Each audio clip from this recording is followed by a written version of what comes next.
L'astrologie, c'est la sorcellerie. Le Seigneur a dit aux enfants d'Israël qu'il n'y a personne qui exerce le métier de l'astrologie.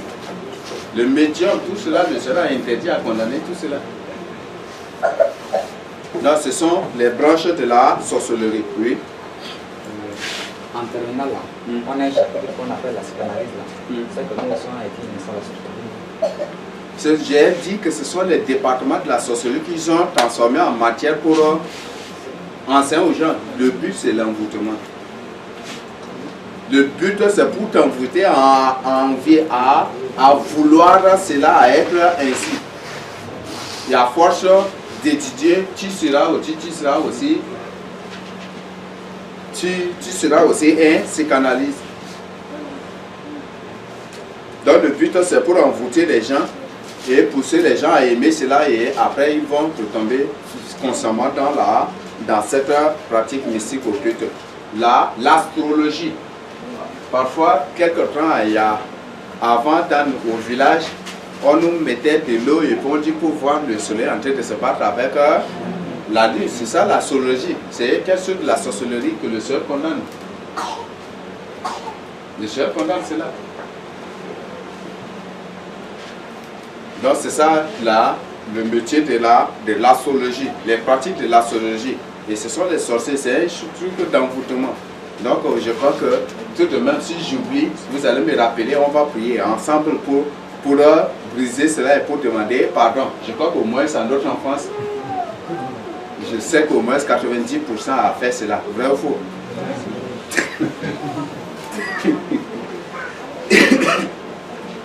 Le maraboutage, donc les marabouts, tout cela c'est la branche de la sorcellerie. Les voyants, ce sont aussi des sorciers. Les féticheurs, ce sont aussi des sorciers. Ceux qui exercent le médium. Médium, j'ai déjà parlé de ça. Donc les médiums aussi, tout cela, ce sont des gens de la sorcellerie. Et les gens aujourd'hui, à notre grande surprise, bon, c'est pas une surprise quand même pour eux. Donc ils ont officialisé, les médiums se présentent et les gens trouvent que c'est normal de consulter les médiums en Europe et en Amérique. Les gens se répandent pour consulter les médiums, pour avoir des solutions à leurs problèmes. C'est aussi la sorcellerie. Même il y a des gens qui jettent les cailloux, je ne sais pas comment mettre les cailloux. Certains qui consultent à travers les cailloux, les pierres, les trucs qu'ils consultent, même à travers les lentilles, non? Les lentilles, à travers d'autres objets, pour consulter les esprits. Tout cela, c'est la branche de la sorcellerie. Et ce sont tous ça. Vous avez à faire en face de vous des sorciers. Le vaudou, c'est la sorcellerie. L'hindouisme, le Bouddha, tout cela, c'est de la sorcellerie. Je vous informe que l'idolâtrie, c'est la sorcellerie. On ne peut parler jamais du tout de l'idolâtrie sans la sorcellerie. Là, je nous dis, tous les idolâtres sont des sorciers. Donc, c'est très important.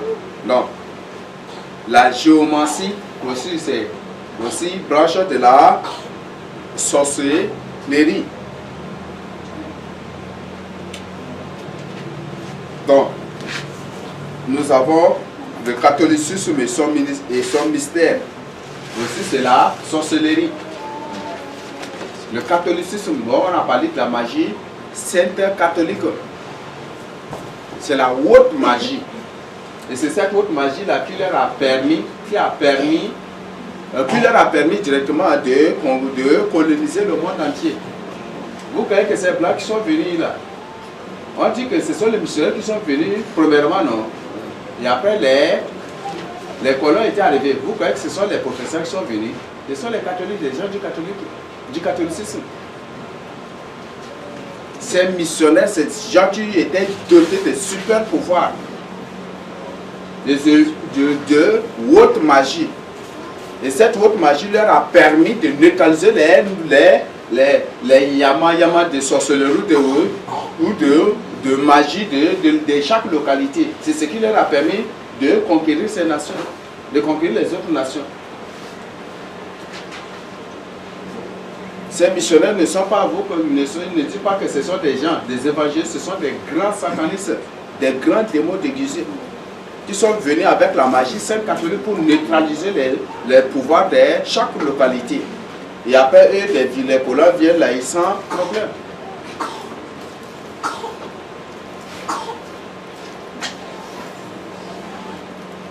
Tout sorcier qui tente d'attaquer seulement une personne qui est dans la magie, saint catholique mourra par la suite.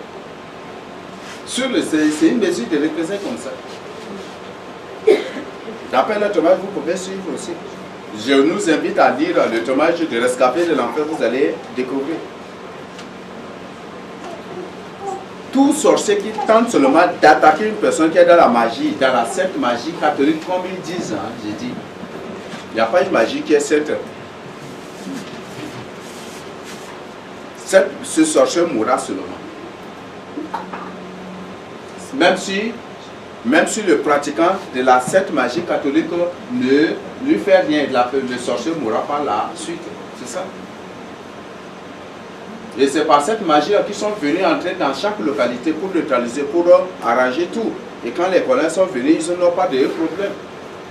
C'est seulement s'ils venaient avec les coups de fusil, là, vous croyez qu'ils vont coloniser le monde entier ainsi? Jamais du tout. Ça, jamais du tout. C'est avec la sorcellerie, avec la magie catholique qu'ils ont conquis le monde entier.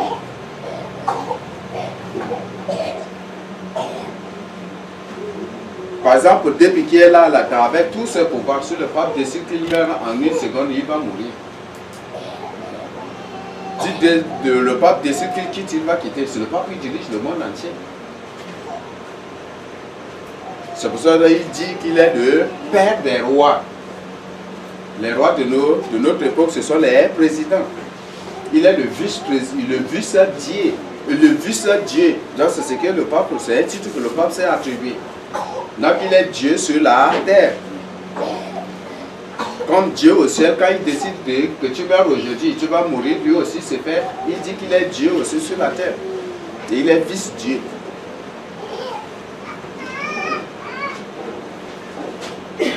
Nous avons l'hindouisme, le bouddhisme, l'idolâtrie, la divination, l'orgueil, tout cela c'est aussi la sorcellerie. Si une personne est vachement orgueilleuse, sachez bien que vous avez affaire à une personne soit envoûtée en sorcellerie ou qui est dans la sorcellerie.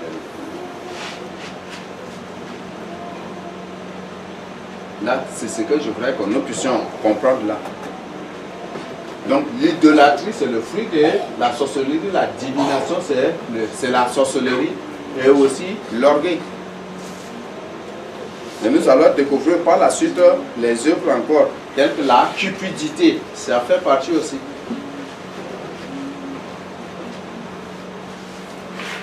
Donc, sont là les branches de la sorcellerie. Le dragon rouge, tel que c'est beaucoup célébré officiellement en Chine. Et parfois aussi au Japon et dans d'autres pays de l'Asie. Même je ne sais pas, c'est comme c'est célébré aussi au Congo. Donc ça fait, c'est la sorcellerie. Il y a un groupe, j'ouvre une parenthèse, bon, c'est pas une parenthèse, mais c'est pour nous faire. Il y a un groupe là qui ont chanté un chant, je sais comment, c'est en Afrique du Sud. Et leur tenue là, ils ont fait la tête de quoi comme ça, ils s'habillaient traditionnellement. Et ils dansaient des trucs. Bon, tel que le film de Sarafina là, c'est aussi, voilà, c'est les adorateurs de Nelson Mandela. Ils disent que Nelson Mandela c'est le Christ, c'est le Messie, c'est lui qui a sauvé l'Afrique du Sud. C'est un groupe de sorciers. C'est aussi la sorcellerie. Et aujourd'hui, les gens adorent partout Nelson Mandela. Partout dans le monde, les gens adorent Nelson Mandela. Même il y a des églises de Nelson Mandela, d'adoration de Nelson Mandela qui ont été créées. Ça, c'est la sorcellerie. Surtout les pays tels que Congo, Nigeria, Afrique du Sud, certains pays-là, quand tu arrives là, il faut vraiment faire attention. La magie, nous avons la magie aussi, c'est la branche de la sorcellerie. Parce que pour être pour devenir un magicien, il faut passer d'abord par la sorcellerie, le satanisme, tout cela. Le maïkari, c'est aussi la branche de la sorcellerie. Rotary Club, c'est aussi la branche de la sorcellerie. nous avons là une clair que c'est aussi la branche de la sorcellerie. La consultation, l'invocation des esprits, c'est aussi la branche de la sorcellerie. Chasse bien, si tu pars, si il faut bien te rappeler, si peut-être dans le passé tu es parti sur la tombe d'une personne pour lui demander, maintenant tu m'as laissé avec les enfants, maintenant tu m'as laissé seul, moi qui est ton enfant, si chasse bien que tu es animé de l'esprit de la sorcellerie. L'invocation des morts, ça c'est des choses que le Seigneur condamne sévèrement. Consulter les esprits, ça le Seigneur condamne sévèrement. Et le Seigneur punit. C'est à cause de cela que Saoul était mort sauvagement. Parce qu'il était parti pour consulter l'esprit des morts. Et le Seigneur l'a puni sévèrement à cause de cela. Si tout le jour tu sens l'envie ardente d'aller chez le marabout, d'aller chez le voyant, d'aller chez un féticheur, c'est une personne qui consulte les esprits, chasse bien que au moins soit tu es envoûté ou soit tu as les semences déjà de la sorcellerie en toi si tu es un vrai élu de Dieu. Si tu ne te reconnais pas comme un sorcier. Si tout le jour il y a un problème ou quelque chose, allons chez le marabout, allons chez Dieu, ici, ou peut-être c'est toi qui orientes les gens vers ces gens, chasse bien. Si tu n'es pas dans la sorcellerie, ou tu as les semences de la sorcellerie en toi. Être sorcier, ce n'est pas absolument démonter les pouvoirs, les puissances. Dès qu'on parle de la magie catholique ou la magie sainte catholique à travers la technologie, tous ces gens, ils disent que non, que la sorcellerie, ça leur permet d'inventer, de créer des choses.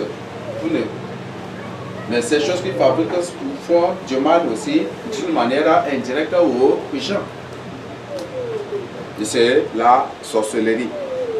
Lorsque tu as toujours l'envie d'aller chez le marabout, d'aller visiter les marabouts, d'aller causer avec les marabouts, les féticheurs, les agents de Satan, chaque bien qu'il y a un problème.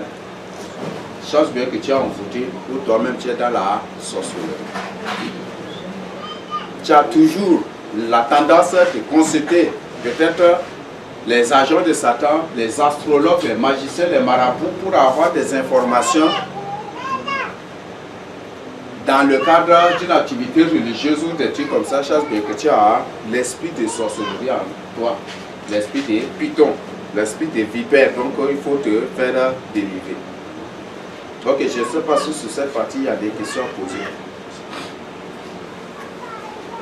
Oui. Oui, je voulais savoir, pour une personne qui part consulter les marabouts, elle est partie à consulter les marabouts et peut-être c'est son mari qui devrait effectuer un voyage. Et elle n'a jamais organisé un temps de voyage et finalement le sorcier lui fait savoir que tu vas avoir un voyage et dans ce voyage, après tu vas encore gagner ta famille. Donc tu vas quitter ton mari pour quelque temps. Et après elle vient et finalement quelque chose se fait. Elle part, normalement son mari devait aller au voyage, en voyage, c'est elle qui part en voyage. Après elle revient, comment elle a eu le plan avec son mari, elle abandonne son mari, elle est revenue sur ses parents pour quelque temps. Après elle s'est souvenue, tout ce que le sorcier lui a dit là, ça s'est concrétisé. Mais maintenant ce que je voudrais savoir est que les sorciers ne connaissent pas l'avenir. Est-ce que c'est... Donc elle avait eu que comme c'est vrai, c'est comme ça voulait l'amener à toujours consulter parce que le marabout doit être... Il est vrai, il doit le consulter à tout moment. Mais je me demande, les marabouts ne connaissent pas l'avenir, mais comment c'est fait? Ou bien c'est eux qui orchestrent toutes ces choses ou bien c'est comment ce que je voulais savoir. Un sorcier ne connaît jamais du tout l'avenir d'une personne. Tu pars chez un marabout, il te dit que telle chose va t'arriver. Si tu vois telle chose va t'arriver, chasse bien que c'est juste quelque chose, c'est un truc pour ce qu'on appelle quoi? Dans le but de t'exciter ou quelque chose qui sème en toi pour croire à ses dits. Et maintenant, le but de cela, c'est pour lui-même orchestrer. Parfois, même si un sorcier te dit tu vas faire un mauvais voyage, des trucs comme ça, c'est lui-même qui va s'éteindre en embuscade contre vous. C'est lui-même qui veut vous éliminer. Là, la première chose à comprendre, si un marabout te dit que voilà, tu vas passer une mauvaise nuit aujourd'hui, c'est lui-même qui viendra pour t'attaquer. Donc, eux, ils orchestrent plutôt l'avenir des gens. Donc, ce sont les orientations qu'ils te donnent sur le champ là qui t'orientera et qui t'amènera à aboutir au point qu'ils veulent. C'est des gens trop rusés. C'est des gens trop rusés. Donc, c'est eux-mêmes à qui ils orchestrent l'avenir des gens. Non, ils ne connaissent même pas l'avenir de personne. C'est seul Dieu qui connaît l'avenir de personne. Mais ils ne font qu'organiser pour orchestrer ton avenir. À travers les conseils qu'ils vont te prodiguer, à travers des choses qu'ils feront, et à travers les démos qu'ils vont vous accompagner pour t'orienter, pour t'amener à accomplir ce qu'ils ont prédit sur toi. Oui. Je voudrais savoir est-ce que les pisquettes sont des sorciers aussi. Hein? Les pisquettes. Les Pisquettes. Ce sont des sorciers, c'est les branches de la sorcellerie. C'est aussi la branche de la sorcellerie. Je voulais compléter par rapport à sa question. Il y avait une leçon que j'avais retenue d'un ancien de l'église lorsque j'étais à Paris. Je lui ai demandé, je lui ai posé certaines questions, il m'est parti de me regarder. Il dit, si tu veux voir chez un voyant bien un marabout, et puis tu lui dis que toi tu es venu pour te consulter, et s'il te demande de lui donner de l'argent, refuse de lui donner. Tu lui dis que s'il connaît beaucoup, là, il n'a qu'à te dire ce que tu ressens, tout, et puis ça là, il sera bloqué. Mais quand tu prétends lui donner déjà quelque chose, il suffit de lui donner 100 francs. Il est en train d'utiliser ton âme, ton esprit là, il communique, mais toi tu ne sens rien, tu ne comprends rien. Or c'est toi-même que tu lui donnes des informations et il te livre, c'est comme si c'est lui qui te donnait des informations. Donc ce jour-là, moi j'ai encrané et puis je suis que c'est de la vérité. Ok, donc le but de ce qu'elle a partagé avec nous, ce n'est pas pour aller tenter les marabouts pour découvrir. Parce que là, il y a des gens certainement qui vont partir pour tenter aussi, pour faire cela. Le Seigneur dit, dès le moment où tu mets pied chez un marabout, tu es déjà envoûté, ensorcelé. Et Satan a déjà un droit légal sur toi. Le Seigneur pense déjà. Si toi, tu n'es pas initié, tes enfants seront initiés. Satan va les utiliser. Ok, donc, sont là des choses. Je vais profiter pour... Avant que lorsque j'étais rentrée, j'ai suivi le pasteur Jonas et il y a une partie qui avait dit que tout l'écrivain guinéen là, Kamaralai, voilà. Kamaralai, il dit que Kamaralai c'est un grand sataniste. Donc tous ceux qui ont récité la récitation à ma mère, femme noire, là, que tout le monde, tous ceux qui ont récité ça, ils ont invoqué Marie de Marguerite. Voilà, merci. C'est juste par rapport à ça. Donc, c'est la personne qui invoque peut-être pour demander le contrôle par rapport à ça. Même femme noire, femme noire, quoi, tout cela, c'est toujours ces démons-là. Oui, il y a une personne qui... Oui. Salut au nom de Jésus. On avait posé la question concernant le vol des étoiles. Les sorciers volent des étoiles.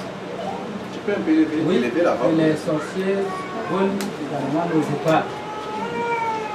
Dans nos étoiles sont stockées, c'est la mission pour laquelle Dieu nous a envoyés sur la terre. Et vous allez aussi dire qu'ils ne connaissent pas l'avenir. Par quel moyen ils font pour savoir que voilà, dans ton état là, Dieu t'a prédestiné pour cela, et il détourne la mission là. Pour que tu fasses le contraire de ce que le Seigneur t'a envoyé sur la terre pour accomplir ton mission. Ok, ce domaine est beaucoup plus réservé aux démons. Ce sont les démons puissants qui sont à leur service qui leur communiquent cela. C'est bon? Oui. Par rapport à, je vous salue au nom de Jésus-Christ. Par rapport à l'excision et à l'initiation. Tout comme dès qu'on visite un marabout, un féticheur, on entre en contact avec les esprits. J'aimerais savoir, est-ce que pour un initié ou une excisée, est-ce qu'il forcément, dès qu'elle part, elle est initiée ou excisée, elle reçoit automatiquement la sorcellerie, elle doit automatiquement passer par la nuit. Oui, si c'est un initié, absolument. L'initiation, ce n'est rien que son nom, comme son nom l'indique, c'est l'initiation à la sorcellerie. Ce n'est rien que la sorcellerie. Du début de l'initiation jusqu'à la fin, ce n'est rien que les pratiques de la sorcellerie. Même des choses qu'ils préparent aux gens, ce sont des choses envoûtées. Et même parfois ils disent que non, que des sorciers viennent pour attaquer, des trucs comme ça, même ces gens-là. Donc l'initiation, c'est une pratique de la sorcellerie, ce sont les branches de la sorcellerie. Si tu es initié, si tu es excisé, cherche bien que il y a des serments de la sorcellerie qui ont été posés en toi. Et tu dois absolument prier sérieusement pour ta délivrance. Et pour une personne qui est par exemple excisée, une sœur qui est excisée, et déjà là, elle est ensorcelée. Donc comment est-ce qu'on doit vraiment ce qu'elle prépare ou ce qu'elle fait, on doit également prendre et autres? Si c'est pas, il y a beaucoup qui m'ont appelé pour témoigner qu'ils ont reçu la sorcellerie. Il y a certains qui m'ont appelé pour témoigner qu'ils ont reçu la sorcellerie pendant l'initiation. Mais si à sa sortie la personne n'est pas consciente de ce qu'il y arrive, il n'y a pas de problème. Mais la personne doit entrer en elle pour vérifier sa vie, pour chercher la délivrance aussi. Ok, pour nous aider. Vous avez dit la psychologie est la base de la sorcellerie, mais quand même c'est la pédagogie, c'est un moyen maintenant de transmission de ces choses-là. C'est ce qui permet de transmettre, de véhiculer une connaissance ou de faciliter l'apprentissage.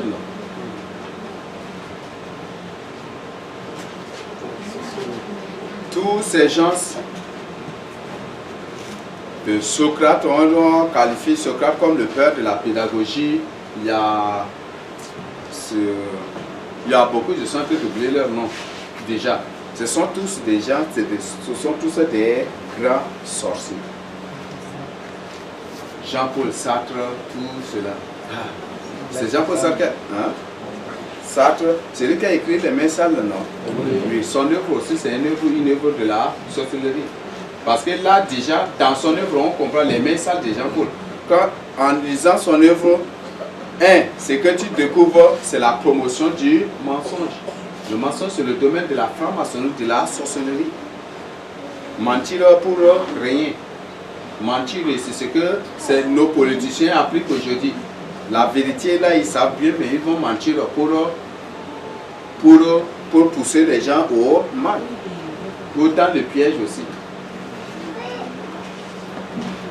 Donc, ce sont tous des sorciers. Les philosophes sont des... Même, ça a été déclaré, tous les grands philosophes étaient des grands sorciers et des grands francs-maçons aussi bien reconnus. On a Descartes, nous avons... Il y a certains philosophes que les francs-maçons en train de les adorer là aussi. Oui. J'aimerais que nous revienions au point X où nous n'avons pas eu à parler de ça. Sur la pornographie, le point X. La pornographie. Oui. Est-ce que... ok. Ah oui, la pornographie. Est-ce que pour ceux nous qu'on a suivi déjà ces vidéos-là, les impacts sera avec un point X? Les esprits, les démons qui sont attachés à cela sont entrés dans votre vie. Ils ont moins sur vous. Tu es déjà envoûté. Tu as besoin de te faire délivrer sérieusement. La pornographie. Donc c'est une pratique qui est venue du monde des sorciers. Ce n'est pas venu de loin. Et je nous informe que même il y a des centres de pornographie qui sont en cours déjà. Je crois que c'est en chantier même déjà ici en N'Djamena. Des centres de pornographie. Donc dans ces centres, c'est pas pour vous inviter à aller là. Parce que quand tu vas aller dans ces centres, vous allez, toi une femme et un homme, vous partez, vous n'allez rien payer. Et après l'acte de pornographie vient filmer, on va vous donner de l'argent, des millions, et puis vous allez voir beaucoup de jeunes seront emportés, vont se livrer dans ces pratiques-là. Beaucoup de jeunes. Et ces centres sont en train d'être, sont en chantier déjà. Et ça, c'est sous la base de qui? Du gouvernement. Et ce sont là des choses que le gouvernement veut. Ce sont là des choses que l'État veut. Ce sont là des choses que le peuple veut aussi. Et vous allez voir bientôt les jeunes vont faire des va-et-vient là pour avoir des millions et des milliards. Et si ce centre déjà planqué là, je sais bien que le mode de vie du Tchad bientôt en rien du temps va changer. En rien du temps va changer. Parce que vous allez voir les femmes nues marcher, les femmes vont s'accommasser parce que ce n'est plus maintenant. Donc elles vont s'habiller, se comporter comme elles veulent et c'est ce qui va se passer. Ok, je ne sais pas s'il y a d'autres questions. Ok, donc sont là les branches de la sorcellerie. Elles sont nombreuses. Elles sont nombreuses, mais c'est quelques-unes que j'ai trouvées que je partage avec nous. Mais elles sont nombreuses. Toutes les sectes qui existent de manière officielle ou non officielle, toutes ces sectes sont des branches de la sorcellerie. Des sectes connues ou non connues sont des branches de la sorcellerie. Des sectes telles que des sectes du racisme, c'est la sorcellerie aussi. C'est une branche de la sorcellerie. Le racisme là-bas, aux États-Unis, c'est une secte qui existe. Ce sont ces blancs-là qui s'élevaient pour tuer les noirs. Et ils entraient de maison en maison pour vérifier, pour fouiller les noirs, pour les tuer. Et les noirs sont où? Et maintenant, le Vatican a imposé une autre secte. Et il a créé aussi la secte des noirs pour s'élever contre les blancs. Et ce sont des choses qui vont et ce sont des choses qui se passent. Donc les noirs disent que pour avoir plus de pouvoir, il faut saisir un blanc, le tuer ou le brûler vif et comme ça tu auras beaucoup de pouvoir et beaucoup. Tu seras plus seul. C'est la secte des noirs qui existe aux États-Unis, c'est ce qu'ils leur font. Il y a beaucoup de sectes de l'huile, Faragan, tout cela, c'est la secte islamique. Tout cela, ce sont des sectes qui existent.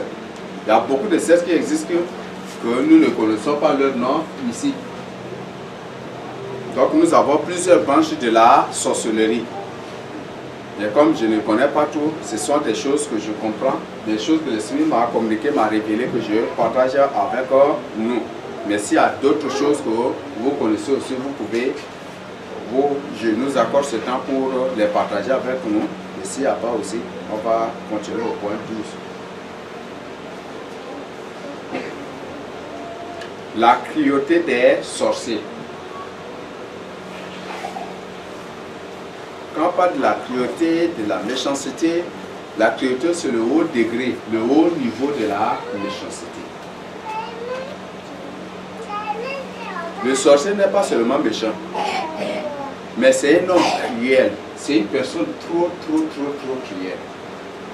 Que ce mot cruauté que nous entendons. Ce que le sorcier veut, il cherche à tout moment et fait tout le jour, c'est le sang. C'est le point A. Le sorcier ne cherche que le sang. Il voit un bus bien chargé de gens. S'il voit qu'il n'y a pas un vrai enfant de Dieu qui va gâter le sang, il va se tenir quelque part. Il sort de son corps pour aller se tenir quelque part. Et quand le bus sort, mais comme il est doté de super pouvoirs, il renverse le bus. Vous allez faire tourner 2, 3, 4 fois, même jusqu'à pour tomber. Et après, ça serait du sang qui va couler. Et ce sang, l'huile de quel? Ce que le sorcier cherche, il réclame et veut tout le jour, c'est le sang. C'est de voir toujours le sang couler. C'est pour ça que tous les jours, on les voit dans les avenues, autour des ronds-points. Vous les voyez rester comme des gens qui veulent faire quelque chose, mais ce sont des sorciers.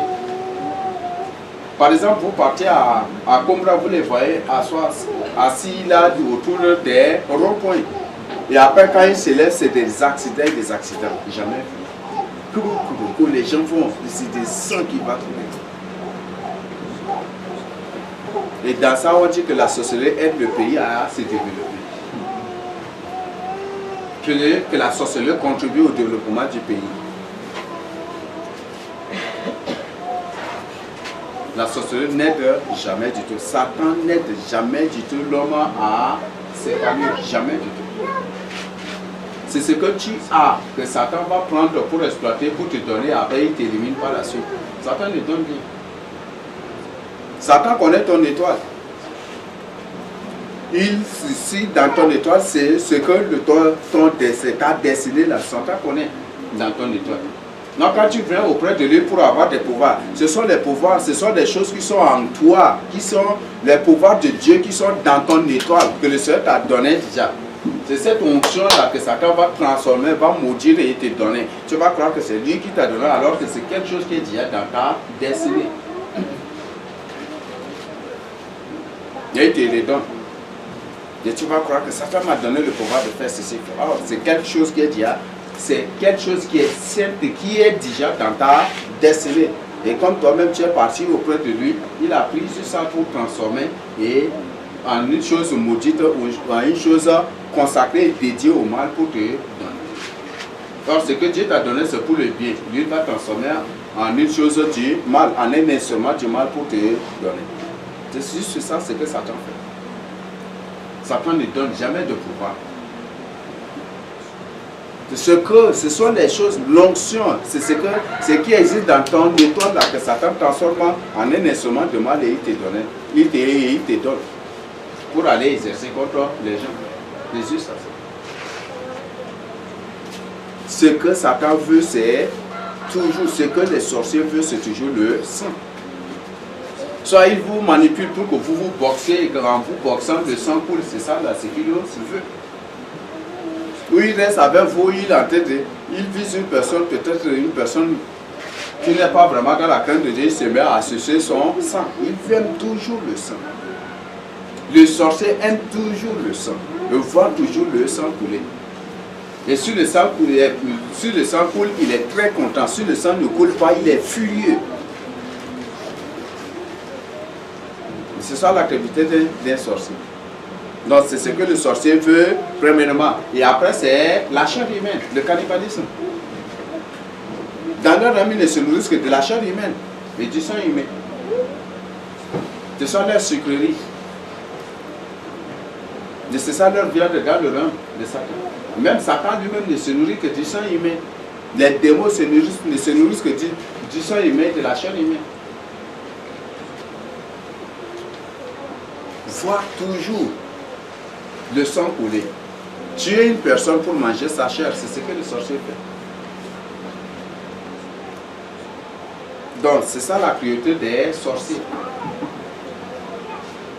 Un sorcier, quand il te voit, il a l'envie de manger ta chair. Il a toujours l'envie de te dévorer. Un jour, on priait contre le pouvoir des sorciers, contre les œuvres pour répandre le sang. Quand on priait contre ces œuvres-là, il y avait un sorcier qui m'avait vu méchamment et puis c'est quand il m'avait vu méchamment comme ça. Et c'était parmi les élus. Il y a un sorcier quand tout le jour, c'est lui là qu'on a mis déjà dehors.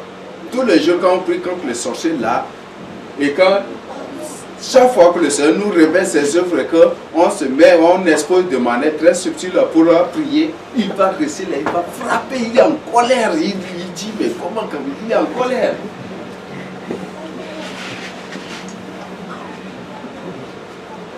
Donc c'est ça la cruauté des sorciers. Maintenant, après, le point 6, c'est la destruction. C'est ça la priorité des sorciers, s'aimer la destruction. Tu construis ta maison, tu dis pourquoi, qui t'a donné l'autorisation? Nous, dans notre quartier, on ne veut pas qu'une personne construise une belle maison ici. Ils vont venir déployer des choses pour renverser cette maison.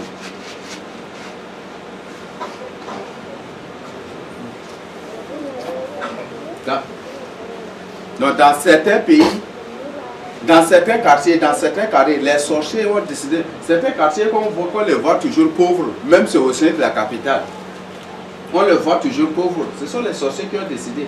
C'est là. Dans notre quartier, on ne veut pas avoir une belle maison. On ne veut pas avoir un étage ici dans notre quartier. Vous allez construire, ils vont vous renverser. Si vous construisez, ils vont renverser. Et ce sont les sorciers. Nous, dans notre quartier, on ne veut pas qu'un goudron passe ici. Vous allez, le gouvernement va voter tout, mais le goudron ne va pas passer. Ils vont aménager, mais ils ne vont pas goudronner. C'est toujours l'œuvre des sorciers. Et si par malheur le gouvernement goudronne ça, ils vont créer des sociétés. Au fur et à mesure, vous allez voir le goudron, c'est dégradé en un temps et le goudron est déjà parti. C'est eux-mêmes qui font cela. Et c'est toujours l'œuvre des sorciers. Par exemple, il dit que dans notre village, on ne veut voir aucune usine ne sera plantée. Vous allez, tu as l'idée d'apporter quelque chose là-bas pour les aider. Quand tu vas bâtir tout, ils vont venir détruire et ça va se fermer. Et c'est toujours l'œuvre des sorciers. Si une personne agit ainsi, est-ce qu'elle contribue au développement d'un pays? Et c'est ce que nous sommes nos présidents. Des grands sorciers qu'on les connaît, il dit, si vous me votez, je vais faire ceci. Oui, on se met à faire la promotion. Est-ce qu'un sorcier contribue vraiment au développement d'un pays? C'est la question que je me pose. Une personne ancrée au mal, une personne qui se dit fils du mal, fils de Satan, une personne qui a signé l'alliance, le pacte avec le mal, va-t-il vraiment contribuer au mal, au bien du pays? Jamais du tout.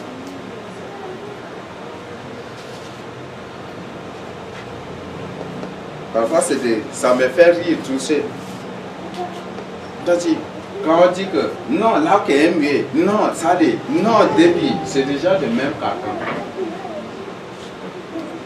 Quand on dit Donald est mieux, Donald Trump qui est mieux, il n'y a personne, une personne ancrée au mal ne contribue jamais du tout au développement d'un pays. Ce ne sont bien que des façades seulement. Ce ne sont bien que des façades. Donc, faisons vraiment attention. Après, au point 2, l'autre œuvre, c'est la dévastation. Dévaster tout. Donc, quand peut-être les sorciers constatent qu'il y a beaucoup vraiment de construction dans le pays, pour quelque chose, eux-mêmes, ils vont voter la guerre pour que tout soit détruit pour être reconstruit à zéro ou de nouveau. C'est ça l'œuvre des sorciers.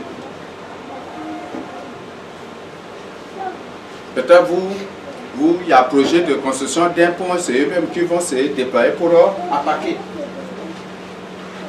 C'est pour ça qu'on voit qu'il y a des experts même dans le pays, mais le gouvernement, pour au moins pour que ce projet un peu dure ou ce qui sera construit dure un peu, est obligé d'aller faire recours à des grands sorciers à des grands sorciers pour les amener dans le pays pour construire ces choses-là. C'est ça l'existence des sorciers, des Chinois, des étrangers, c'est ça. On leur confie toujours ce projet parce qu'ils savent que si c'est un sorcier du pays, il ne va pas, même si avec ses pouvoirs, il fera même là, les autres pareils, code d'eau pareil, droit légal, ils vont détruire. Donc il faut faire recours à des grands sorciers des grands sorciers internationaux et des grands sorciers élevés au-dessus de ceux du pays. Et comme ça, quand ils vont construire un peu, ça va durer un peu avant d'être détruit. Même si les autres sorciers viennent pour attaquer la nuit, même ils ne pourront pas.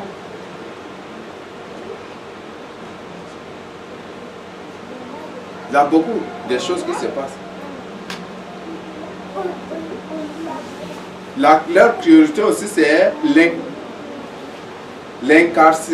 l'incarcération, la séquestration, l'emprisonnement des âmes capturées. Par malheur, si tu deviens prisonnier d'un sorcier, c'est là où tu vas voir toutes les souffrances. Si une personne capture ton âme et met dans une bouteille, vous croyez que c'est une personne normale quand même? Et c'est cette bouteille-là qui est devenue ta prison. Et tu es là dans cette bouteille. Il y a certains qui capturent et ils les attachent sous les feux, auprès des feux, ils les attachent partout. Vous croyez que c'est une personne qui contribue vraiment au développement d'un pays? Ou c'est une personne qui fait la volonté de Dieu?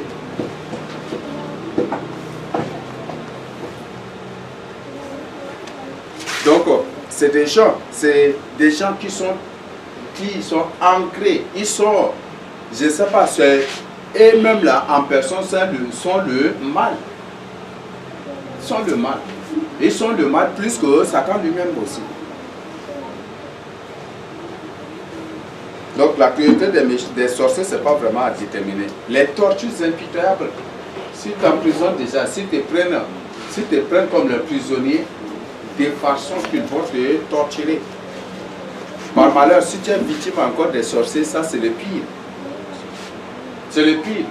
Après la mort, ils viennent te ramener à la vie. C'est là où ils vont te démontrer des choses que tu n'as jamais encore vues. C'est pour ça que quand tu t'engages à suivre le Seigneur, il faut t'engager jusqu'au bout. Il ne faut pas te détruire. Il y a des gens qui sont fervents aujourd'hui, qui sont zélés, mais après, à un moment, ils refroidissent. Non. Il faut que tu sois déterminé jusqu'au bout. Comme on a l'habitude de chanter, jusqu'au bout, je veux te suivre. Donc que ton zèle soit jusqu'au bout aussi. Donc c'est ce que je voudrais que nous comprenions. Les travaux forcés esclavagistes, c'est ce qu'ils font. Beaucoup de victimes de la sorcellerie sont utilisées quand je parle des victimes de sorciers, ce sont ceux-là qui sont tués par les sorciers et qui sont ramenés à la vie. Et ils travaillent comme des esclaves dans le royaume des sorciers. Soit ils les vendent aux esprits des autres, soit ils les vendent aux autres royaumes, ou soit eux-mêmes ils les utilisent. Ce sont ces gens-là que certains font la pêche pour eux. Vous les voyez du matin jusqu'à la nuit, même du matin au matin. De 24 heures sur 24 heures, ils sont sur les eaux là en train de pêcher. C'est comme si toi-même parfois tu vas te poser la question, est-ce que cette personne ne mange pas? Mais c'est un esprit, c'est un démon. Ça c'est une personne qui est victime de la sorcellerie. Et c'est un sorcier qui est en train de l'utiliser. Il est en train de travailler comme un esclave.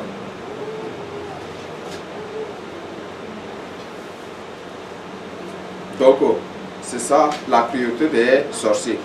Ils n'ont pas de sentiments, même aucun. Un sorcier n'a même pas de sentiments. Quand nous allons entrer dans comment reconnaître physiquement un sorcier, nous allons découvrir cela. Un sorcier n'a même pas de sentiments. Même aucun, pas un seul. C'est pour ça que dans leur face, c'est très facile de les reconnaître.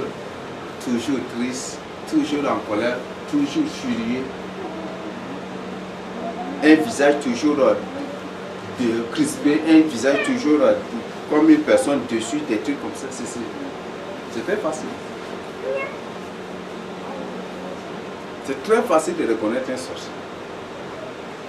Comme il n'a pas de sentiments, ce n'est pas de... Si c'est le sentiment du bien, tu vois, une personne qui a le sentiment du bien, une personne qui vit dans la crainte de Dieu, qui aime toujours faire le bien pour la gloire du Seigneur Jésus-Christ, tu les vois toujours contents, la face est toujours joyeuse, contente, des trucs comme ça. Mais si c'est un sorcier, jamais du tout. Toujours en colère. Et parfois, ça me fait rire quand un sorcier s'efforce de rire. J'aime beaucoup contempler le rire d'un sorcier. J'aime beaucoup contempler le rire des sorciers. Parce que c'est un rire qui va te faire rire plus encore que lui. c'est des gens qui s'efforcent, ils s'efforcent de rire. Quand un sorcier rit, ha ha ha, avec un air joyeux, je sais bien qu'il a combien de dégâts déjà. Il a réussi sa mission. Il a atteint une personne. Ce qu'il veut là, il a déjà obtenu. C'est pour ça que tu le vois très content. C'est pour dire qu'il y a une grande récompense qu'il attend dans son royaume. C'est pour ça que tu le vois, il est en train de rire allègrement. Quand un sorcier te sourit là, il faut te réfléchir. Il faut vraiment réfléchir. Parce que là déjà il t'a déjà atteint, ou il a déjà semé quelque chose contre toi. Il faut vraiment réfléchir et être prudent. Quand un sorcier te voit, il sourit, il rit, des trucs, il faut vraiment faire attention. C'est qu'il a déjà semé quelque chose contre toi, ou soit il t'a déjà atteint. Soit il a réussi à t'envoûter, ou à semer déjà quelque chose contre toi. Ou il a pu au moins faire ce que réussir à faire quelque chose qu'il doit faire. Là il te voit, il est souri, il sourit, il est souriant, il rit, des trucs comme ça, il prend un air clément avec toi, des trucs, voilà. C'est ça l'attitude des sorciers. Donc nous avons beaucoup de choses à définir, à décrire dans la priorité des sorciers, mais c'est quelques-unes ici que j'ai trouvé à partager avec nous. Je ne sais pas si vous avez des questions à poser ou d'autres choses à partager avec nous. Mais s'il n'y a pas autre chose, je crois qu'on va continuer la suite prochainement. Oui. Une fois dans une conférence, un pasteur a dit que lorsqu'ils vont en Israël, là tu prends de ton retour, tu prends le titre de révérend pasteur. Et arrivé là-bas, un pasteur du nom d'Erihim, il se tient sur la montagne, vous restez sur la montagne des Olivos, vous se tient là, et il élève les mains et il vous fait tomber. Et là, quand vous le levez là, vous prenez le titre de révérend pasteur là, on vous donne le sel de là-bas, vous puisez aussi l'eau de là-bas, et vous donnez chacun pour asperger dans la construction. Donc, c'est ce point là, je voulais savoir si on peut classer ça dans quel cas. C'est la cabale. Ce sont ces gens qui deviennent là, toujours, ce sont ces gens-là, c'est la cabale.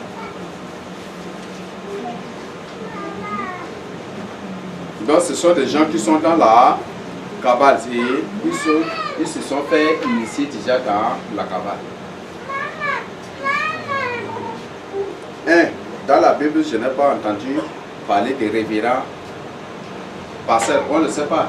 C'est le mot révérend. Révérend pasteur, c'est parce qu'ils sont partis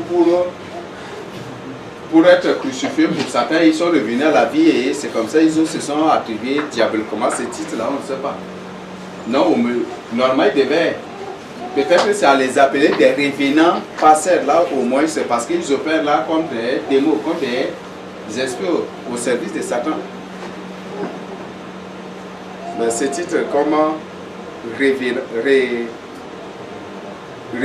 là, ou c'est révérend là, ça n'a jamais été. Et c'est pratique, le fait d'envoyer de pouvoir vous faire pour que ces pasteurs la tombent pour recevoir le titre de révérend pasteur, c'est déjà des démons puissants qu'il leur a envoyé. Et c'est pasteur Nyingo qui là, c'est qui? Donc ça c'est, je doute fort que c'est un humain, c'est plutôt, ça va être plutôt un démon. Parce que beaucoup plus par analyse, j'ai fini par comprendre et par découvrir que la plupart des gens qui occupent la tête des sectes sont des démons, ce ne sont pas des humains. Ce sont des démons, ce ne sont pas des humains. Ok, oui, encore. Oui. Mamadou Karambéry dit que des fois il est chez lui et il sort de son corps pour aller opérer une guérison chez un fidèle malade. Et il parle de la vie chrétienne qui a 7 dimensions spirituelles.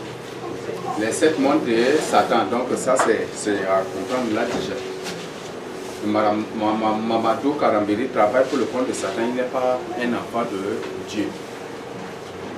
C'est une personne déjà initiée dans la franc-maçonnerie, qui est ancrée aussi dans la franc-maçonnerie. Voilà, sortir de ce corps, c'est des pratiques de la sorcellerie. Corps astral, quand il sortait avec toi ici, au moment que vous mangez, lui il sort de son corps pour opérer. Il sort de son corps pour opérer. Hier, je dormais là seulement. J'étais là, je dormais. Et tout d'un coup, c'était physiquement, c'est pas dans un rêve. Physiquement, moi, le soeur m'a ouvert les yeux. J'ai vu une personne aussi qui était sortie de son corps pour venir ici attaquer. Et qui était venu pour attaquer la soeur, les soeurs en délivrance. C'est physiquement. Et je reconnais parfaitement la personne ici. Là, pendant que je priais ici, c'était à 3h quelques ici que. Non, c'était à 4h ici que je m'étais endormi. Donc voilà les choses qu'ils font. Donc quand parfois, pendant la prière, ils disent qu'ils sont sortis de leur corps pour aller combattre le règne de Satan, cherchez bien que c'est contre vous la même là, qui sont sortis pour combattre. La doctrine des démons. Je crois que Timothée 4 nous a déjà parlé de cela. Ok, je ne sais pas s'il n'y a pas d'autres questions. S'il n'y a pas d'autres questions, j'ai déjà fini. Que sont jusqu'à ce moment. Et si le Seigneur permet, on va continuer la suite de nous aussi.